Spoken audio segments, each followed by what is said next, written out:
अस्सलामुअलैकुम friends and welcome to my channel doctor online. आज हम बात करेंगे पॉलीसिस्टिक ओवेरियन सिंड्रोम पे, जिसको हम PCOS कहते हैं या फिर PCOD भी कहते हैं। आज की मेरी ये वीडियो थोड़ी सी सीरियस है और काफ़ी इंफॉर्मेटिव है, तो आपने क्या करना है, watch the video till and. आज मैं आपको बताऊंगी कि इसके काजेस क्या होते हैं, इसके सिम्टम्स क्या होते हैं और इसका बेटर ट्रीटमेंट क्या है। अभी रिसेंटली मैंने एक पेशेंट पे एक्सपेरिमेंट किया। जो मैं सब कुछ आज आपको इस वीडियो में बताने लगी हूँ वो सारा कुछ मैंने उस पेशेंट के साथ किया और मुझे क्या मिला, अमेजिंग रिजल्ट्स। तो मैंने सोचा क्यों ना एक वीडियो बनाई जाए और आपको भी ये सारी शेयरिंग की जाए। Okay, to the point. मुझे सपोर्ट करने के लिए अगर आप मेरे चैनल पे नए हैं तो मेरे चैनल को सब्सक्राइब कर लें, बेल आइकन को दबाएं, वीडियोस को अपने दोस्तों के साथ शेयर करें। ओके जी, लेट्स गेट स्टार्टेड। जैसा कि हम अपनी हर वीडियो में देखते हैं, सबसे पहले हम देखेंगे हमारा टॉपिक। जैसा कि हमारा टॉपिक है पॉलीसिस्टिक ओवेरियन सिंड्रोम। आखिर ये क्या चीज़ है, ये होती क्या है और किन लोगों को हो सकती है। पहले आते हैं जी टॉपिक इंट्रोडक्शन की तरफ।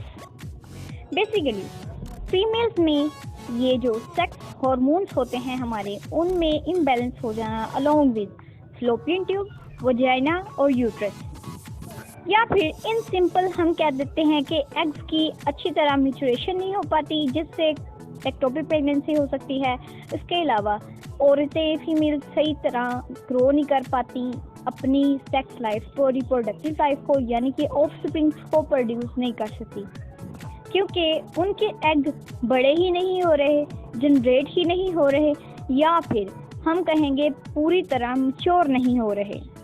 अब मैं आपको इसके पीछे की थोड़ी सी एक्सप्लेन्ड साइंस बताती हूँ, जिसको आपने गौर से सुनना है। अब जैसा कि आपको पता है कि ओवरीज में एग्स होते हैं, वो जो एग्स होते हैं वो इमेच्योर होते हैं। तो उनको मैच्योर करने के लिए क्या प्रोसेस होता है हमारी बॉडी में कि जो हमारा ब्रेन होता है उनमें फॉलिकल स्टिमुलेटिंग हार्मोन, जिसे हम FSH भी कहते हैं, और दूसरी तरफ लिम्फेनाइजिंग हार्मोन, जिसे हम LH भी कहते हैं, ये दोनों रिलीज होते हैं।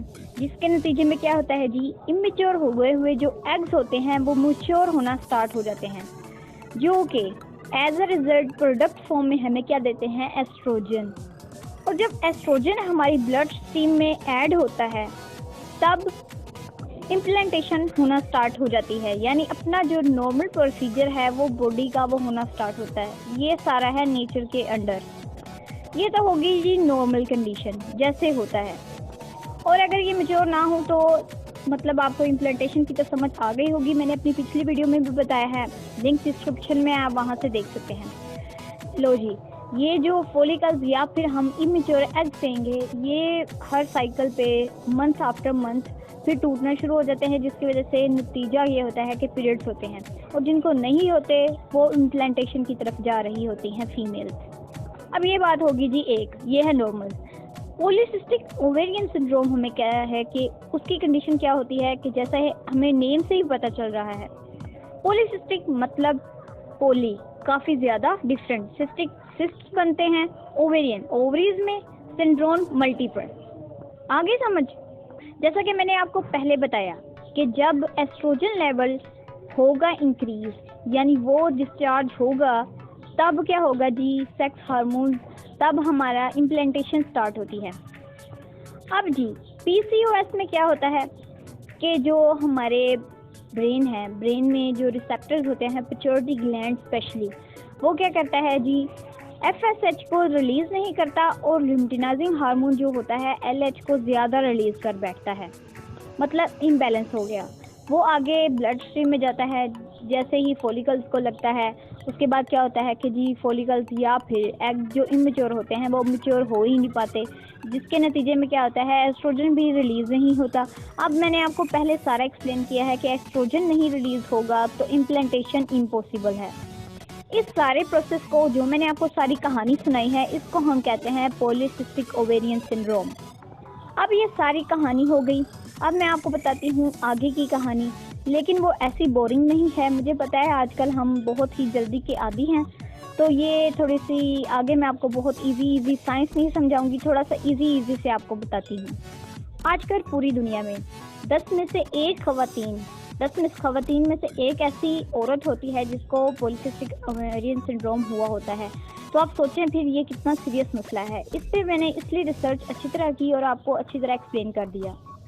अब आते हैं जी मेन पर्पस और थोड़ा सा इजी वे में कि आपको सिम्टम्स हमें कैसे पता चलेगा कि इस बंदी को PCOS है या PCOD है। ये दोनों बेसिकली एक ही चीज़ है कि ये शिकार हो गई है या नहीं, अभी टाइम है या क्या मसला है। आते हैं जी मेन सिम्टम्स की तरफ। सबसे पहले इरेगुलर पीरियड्स होंगे। जिसको इरेगुलर पीरियड होते हैं वो भी PCOS का शिकार होती है। अब बहुत सारी गर्ल्स में तो वैसे भी इरेगुलरिटी हुई होती है वीकनेस की वजह से, बट मैं आपको यहाँ पे एक चीज़ बताती हूँ कि 1 ईयर में अगर 8 टाइम्स आपको पीरियड्स हो रहे हैं, जो कि बहुत ही कम है, तो इसका मतलब आप पॉलीसिस्टिक ओवेरियन सिंड्रोम का शिकार हैं। एक निशानी। दूसरा है हैवी पीरियड, हैवी ब्लीडिंग, बहुत ज़्यादा हैवी ब्लीडिंग होना, क्योंकि यूट्रस की लाइनिंग की शेडिंग होती है। अब मैं फिर साइंस की तरफ जा रही हूँ, लेकिन मैं आपको सिंपली बता रही हूँ, ये भी एक निशानी है कि जिसकी बहुत ज़्यादा हैवी ब्लीडिंग हुई होती है, औरतों की बहुत ज़्यादा होती है, हद से ज़्यादा होती है और लास्ट रहती है मंथ तक, वो पॉलीसिस्टिक ओवेरियन सिंड्रोम का शिकार होती हैं। दूसरी निशानी हो गई। नेक्स्ट है जी वेन, बहुत ज़्यादा वेट गेन करना, स्पेशली कमर के अराउंड बहुत ज़्यादा फैट इकट्ठा हो जाता है, ये भी एक निशानी है। नेक्स्ट है जी हेयर फेशियल जो है हेयर का बहुत ज़्यादा हो जाना। इम्बैलेंस हार्मोन्स की वजह से वैसे भी गर्ल्स में ये मसला हो जाता है कि फेशियल हेयर, लेकिन अब आपको पता चल रहा है कि इसका जो फेस पूरा भरा हुआ है बालों की तरह, तो क्या होता है कि वो गर्ल्स अपना अभी से चेकअप कराना स्टार्ट कर दें, क्योंकि बाद में आपको जाके मसला हो सकता है कंसीविंग में। नेक्स्ट है जी हेयर लॉस होना फ्रॉम टेम्पलेट्स और फ्रंट साइड से गंजापन होना, बहुत सारी औरतों में देखा जाता है। ये भी एक पॉलीसिस्टिक ओवेरियन सिंड्रोम का बहुत बड़ा सिम्टम है। नेक्स्ट है जी ऑयली स्किन होना, पिंपल होना बहुत ज़्यादा, हद से ज़्यादा, और एक्नी होना। नेक्स्ट जो है वो बहुत बड़ी निशानी है लेट कंसीविंग, प्रेगनेंसी में लेट होना। ऐसा क्यों होता है जी? Imbalance hormones, imbalance in periods, बहुत सारी वजूहात हैं, काफ़ी सारी जेनेटिकली भी हो सकती हैं। तो लेट प्रेगनेंसी हो रही है, आप अपना चेकअप ज़रूर करवाएं, हो सकता है कि आपको पॉलीसिस्टिक सिंड्रोम हो गया हो। ये तो सारे सिम्टम हो गए। अगर आपको सिम्टम से नहीं पता चल रहा, फिर भी अपनी गायनाकोलॉजिस्ट से कंसल्ट रखें, इन टच रहें। वो कुछ आपको टेस्ट होते हैं हमारे, वो हम लिख के देते हैं कि पॉलीसिस्टिक ओवेरियन सिंड्रोम है या नहीं है। इसके अलावा रेडियोलॉजी से कंफर्म होता है, अल्ट्रासाउंड से होता है। तो मैंने सिम्टम्स आपको इसलिए बताए ताकि आपको थोड़ी सी हेल्प मिल सके, ताकि आप अलर्ट हो जाएं, खुद पे ना छोड़ें कि पता नहीं ऐसे ही हो रहा है, ज़रूर अपना चेकअप स्टार्ट करवा दें। अब आते हैं जी जो मेन पर्पस है हमारा इस वीडियो को बनाने का, और आप भी वेट कर रहे होंगे कि पता नहीं हमें डॉक्टर साहिबा कब बताएंगी ट्रीटमेंट।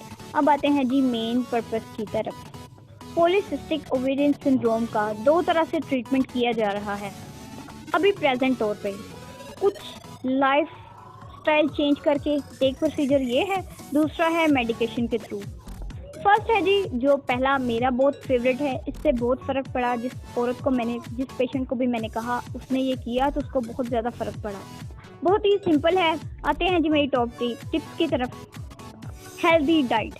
सबसे पहले मैं आपको बताती हूँ जो चीज़ें आपने नहीं खानी और जो खानी है। जिन चीज़ों से अवॉइड करना है वो क्या है?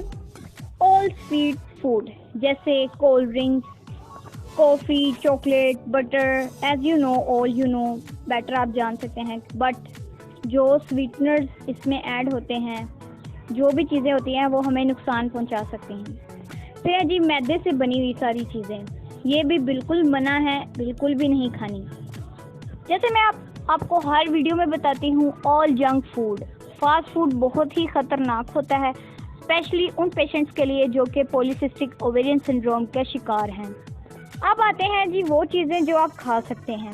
ग्रीन लीफी वेजिटेबल्स और all diet which has a lot of protein, जैसे एग, मीट, मिल्क और बैलेंस डाइट। नेक्स्ट टिप है जी वेट लॉस। अपना वेट लॉस करें, जिससे क्या होगा, पीरियड्स रेगुलर होंगे और सब कुछ ही नॉर्मल पे आ जाएगा, हार्मोन्स भी रेगुलर होना स्टार्ट हो जाएंगे।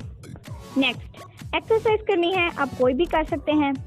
According to me and many other doctors, आपने जस्ट 25 मिनट्स के लिए एक्सरसाइज करनी है, कोई भी कर सकते हैं, और 5 दिन के लिए करनी है एक वीक में। नेक्स्ट, 8 आवर्स के लिए आपने स्लीप ज़रूर लेनी है, और वो स्लीप कौन सी होनी चाहिए, नाइट स्लीप। रोज़ाना रात को 8 घंटे लाजमी आपने सोना है। इससे भी हार्मोन्स को रेगुलर करने में बहुत मदद मिलती है। नेक्स्ट है जी मेडिकेशन, बट आपने कोई भी मेडिसिन वैसे नहीं लेनी, अपने गायनाकोलॉजिस्ट से कंसल्ट करके उसके बाद यूज़ करनी है। जो हम रेकमेंड करते हैं उनमें जी क्या है, अकॉर्डिंग टू सिम्टम्स को देखते हुए, जैसे जैसे सिम्टम्स शो होते हैं वैसे ही उनको मेडिकेशन दी जाती है। अगर आपके पीरियड्स इरेगुलर हैं तो ओरल कॉन्ट्रासेप्टिव पिल्स दी जाती हैं 3 वीक्स के लिए, और ये प्रोसीजर रिपीट किया जाता है आफ्टर 6 मंथ का ये कोर्स होता है। उसके बाद वेट लॉस के लिए है। उसके बाद अगर आपको प्रेगनेंसी रिलेटेड इश्यूज हैं उनके लिए भी मेडिसिन क्लोमिफेन यूज़ की जाती है नॉर्मल तौर पर। आप कोई और भी ले सकते हैं according to your gynaecologist. I hope आपको वीडियो अच्छी लगी होगी। ऐसे ही हेल्थ रिलेटेड इंफॉर्मेटिव वीडियोस देखने के लिए मैंने 2 लिंक्स डाल दिए हैं डिस्क्रिप्शन में, आप वहां से भी देख सकते हैं। और इसके अलावा अगर आप मेरे चैनल पे नए हैं तो मेरे चैनल को सब्सक्राइब कर लें, बेल आइकन को दबाएं ताकि आपको कोई भी नोटिफिकेशन खाली ना रहे, न्यू आने वाली वीडियोस आपको मिलती रहें। इसके साथ वीडियोस को अपने दोस्तों के साथ शेयर करें। अपना और अपने घर वालों का ख्याल रखें ड्यू टू कोरोना क्राइसिस। मिलते हैं जी अपनी अगली वीडियो में, तब तक के लिए अल्लाह हाफिज़।